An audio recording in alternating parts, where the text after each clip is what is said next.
Many old and modern cultures use lunar calendars. The words for month and moon are very similar, or just the same in many languages. This shows the significance of the moon in the history of mankind. The moon has a very important role to us on Earth, and it affects the tide and climate. The moon's regular phases make it a very convenient timepiece, and the periods of its waxing and waning form the basis of many of the oldest calendars. This is no exception for Mongolians. Ancient Mongolians used the moon as the essential tool in creating their calendar. The length of the month is the mean synodic period of the moon, 29.53 days. So a month is either 29 or 30 days long. Since the lunar year is only 354 days, lunar calendars lose around 11 days per year relative to Gregorian calendar. The most common unit of the time is a synodic or solar day, which is approximately the period of time during which the Earth completes one rotation around the Sun. A day as the calendar's unit of measurement is defined as 86,400 SI seconds, in accordance with the International System of Units. However, a day is not usually 86,400 seconds. In order to keep the civil day aligned with the apparent movement of the Sun, a day can include negative or positive lip seconds. A recent positive lip second was introduced on December 31, 2016. The period of time required for the Earth to make one complete rotation around the Sun equals 365.24 days, and we call it the mean tropical year.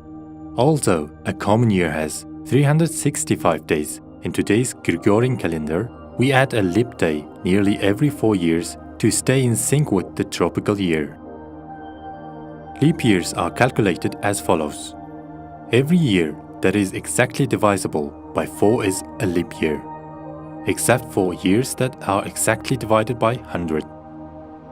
But these centural years are leap years if they are exactly divisible by 400. The Gregorian calendar is the world's most widely used civil calendar. It is named after Pope Gregory XIII, who introduced it in October 1582 by modifying the Julian calendar. However, we will need to make correction to this calendar in the future, because it has an error of about 1 day every 3030 years with respect to the current value of the mean tropical year. A traditional lunar calendar, which is used in Mongolia, is a lunisolar calendar based on Tug's-Point Zurcha system, developed in 1747 by Lama Sumkhamp Ishbalchir, and later formed by another Lama, Tsakhargivsh Losum Chultum. When Mongolia declared independence in 1911, establishing the Bogd Khan of Mongolia and elevating the 8 Bogd Javtsandamhotogt to the throne as Hang of the Mongolian nation, the Bogd Khan used the royal title of Olno Urguchtsen and decreed the use of different calendar, the Tug's-Point Zurcha system.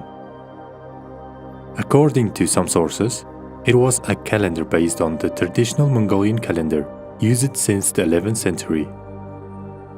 According to this calendar, the Mongolian New Year celebration of Tsagansar is celebrated 2 months after the first New Year following winter solstice.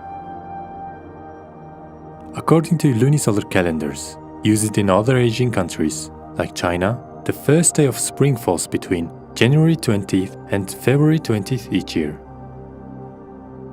The difference is how to insert an intercalary month in the calendar because of the difference between lunar and solar years. Therefore, the first day of the Lunar New Year occurs at different days each year, with a difference of 11 to 19 days.